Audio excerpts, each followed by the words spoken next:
Good morning again. It's Tuesday, pero sorry wala po akong inspirational kasi I'm gonna be working this morning. Kaya lang before I do, it's 8 o'clock na. Medyo maaga ako pumasok kasi nga I really need to go finish all my works. Gosh, tingnan niyo po, ang dami kong trabaho. Ang dami pa dito. Yan. So I'm doing like an hour, 1 more hour, or 1 hour. Nataon lang kasi what do you call this, naligo ako matagal. So pero tomorrow I'm gonna have 1 hour. I'll be here 7:30. Anyway, samahan niyo ako mag-breakfast. Tingnan niyo po breakfast ko. Kumain na kanina. Pumunta ako sa Chick-fil-A. So I have a yogurt and a granola. So, tapos I have fruit cups. Pero pag magutom pa ako, meron pa akong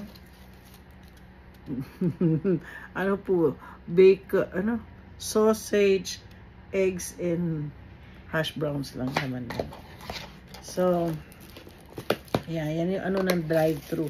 So far, right now, the reason why I want to eat yogurt and this one, gosh, guys, please pray for me. Blood sugar ko taas. I don't know. Kasi kumain ako kagabi. And I have no plan of eating anymore pag uwi. Kasi kumain na ako ng noodles. Cup of noodles. Kaya lang, asawa ko nag-order ng Mexican food. May nakita kong nakaka-intrigang Mexican food. I mean, yun, tacos siya. So anyway, yun, kumain ako. Ay, ang taas ang blood sugar ko. Kaya ito na muna ang kakainin ko. Ito, yogurt. Hindi naman masama ang yogurt, no? Kasi actually, ito dapat ang breakfast ng mga diabetic daw. Yogurt, berries. May strawberry ako, may blueberry. Tsaka, favorite ko kasi granola. Adik ako sa granola.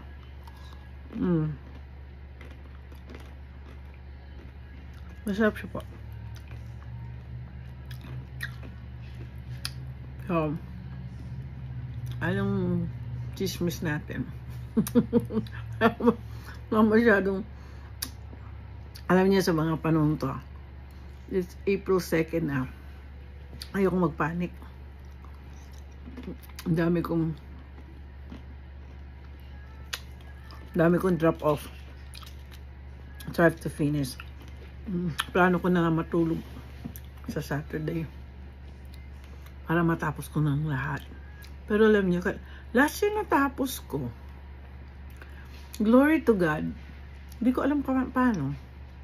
Manghila ko ng strength. Alam mo, yun nga sabi ko, gaya ng sinabi ko kahapon, ang kaibigan kong Christian din, sabi niya, sister, huwag mo manifest na pagod ka.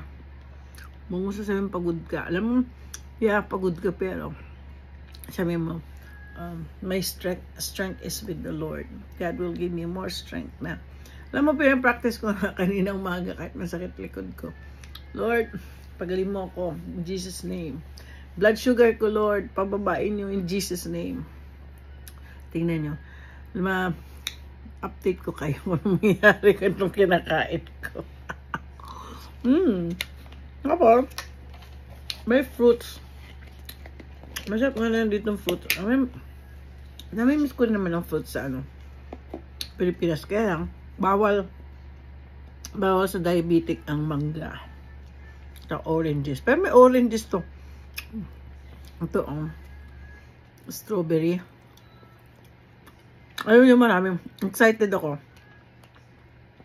Malalaki yung aking, I have blueberry in my garden. Well, magbablog ako. If I have time early in the morning tomorrow, mga 6 o'clock, 6 to 7, bago pumunta dito, tatanim ko na yung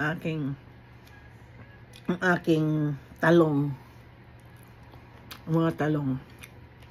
Pero yung sayote ko, may tumutubo na. Kaya, ito po, green apples.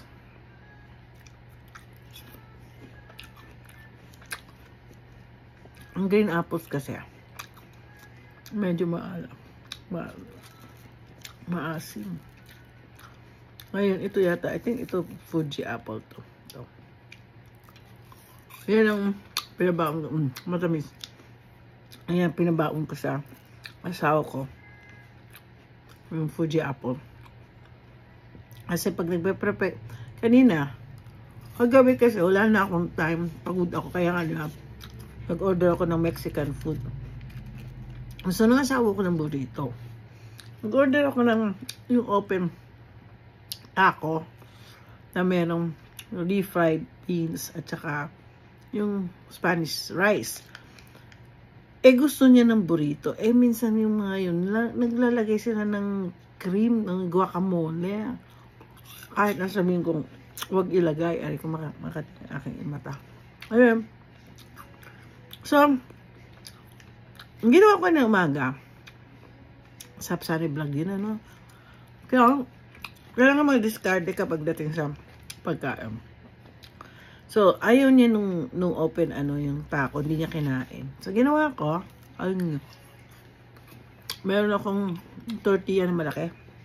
Pwede kang gumawa ng burrito. Ngayon, ginawa kong burrito. Nilagay ko lahat. Meron pa nga ako shredded, yung lettuce, nakalimutan ko. Pero nilagay ko lang lahat yun. Ayun, pesto. Meron siyang burrito for lunch. Tapos, breakfast niya, ako ng pancake. Yun ang gusto niya. Bali, 4 na pancake yun.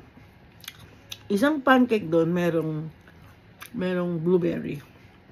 So, kung kainin niya yun, siyempre yung 4 na patong-patong, kainin niya, may blueberry. O, diba? Pero alam mo, gusto kong, na-miss kong iluto yung pancake ng Pilipino. Yung maraming butter, star margarine, lagyan mo sugar. Di ba, may sugar na pala. Meron kami stevia. Stevia ang gagamitin ko. Pa makakain din ako, yeah! Kaya hindi kasi gulayo. Kasi yung flour, nakaka-diabetic din yun. Ano kaya? Ito lang kinakain ko. Sa umaga, lunch at saka sa gabi. Sa tingin ko sa gabi, na-tempt lang kasi ako kumakain kapag kasabay ko sa awa ko. Ayoko na sana kumain. Anyway,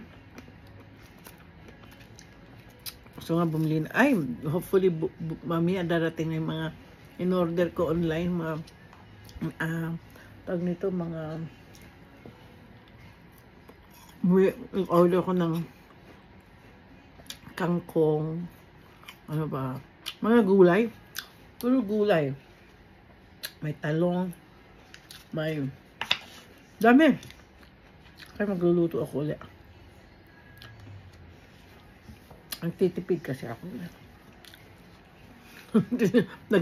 Very generous ako pero titipid. Hindi kasi last year sa pagkain lang dito sa office, maabot na ako mga 27,000 ay buong taon yun pwede nang ay 10,000 lang, no? Kalahati lang, no? Ayan kami. Yung okay lang yung kakain kami sa restaurant, maminsan-minsan. Yung kumain kami ng steak sa steakhouse. Mabot ng wag ko na sabihin magkaan. Mahal nga lang. Pero okay na. Balik kami kain. Kapag luto ako ng favorite ko. Alam favorite kong breakfast. Lagi kasi ako makain ng kanin. Ang gustong kainin yung sardinas. Minsan yung century tuna. Lagyan ko itlog. Minsan sibuyas. Sarap, no? No. Asawa ko lang kumakain ng bacon. Hindi ako masyadong ma-bacon. Pero alam nyo, masarap ang bacon pag na-microwave. Yung alam mo yun, microwave niya siya, ano. Kung 3 minutes. Ano. Pero crispy siya. Ngayon ginagawa ko. Ay wow. Pasensya na kayo. Hindi ako makapag message sa inyo yun. Mag-pray muna ako. After this kumain, mag-pray ako tapos tatapusin ko itong dami. Madadali lang to. Mahihirap sa Saturday night na. The next day pa ako uuwi. May kama ako dito. Magdadala lang ako ng kumot at saka unan. Sabado. Hindi ko dadaling kotse ko. Mag-u-Uber ako. Ayoko may nakapark na ang sasakyan dyan. Makita na may tao sa loob. Anyway. Okay, good morning na po. Pasensya na po next time.